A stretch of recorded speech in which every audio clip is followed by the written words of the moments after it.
Ողջունում եմ բոլորին, ես ուզում եմ ասեմ, որ այսօր Ռազմիկ Վասիլյանի, մեր հայոց ազգային բանակի սպարապետի 65-ամյակն է և Ռազմիկ Վասիլյանը մահացած չի, քանի իր գործերը շարունակվում է և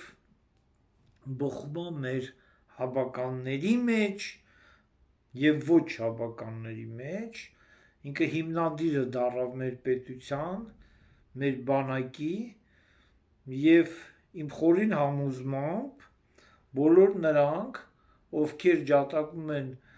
և ողջունում են նոյեմբերի 9-ի որոշումը,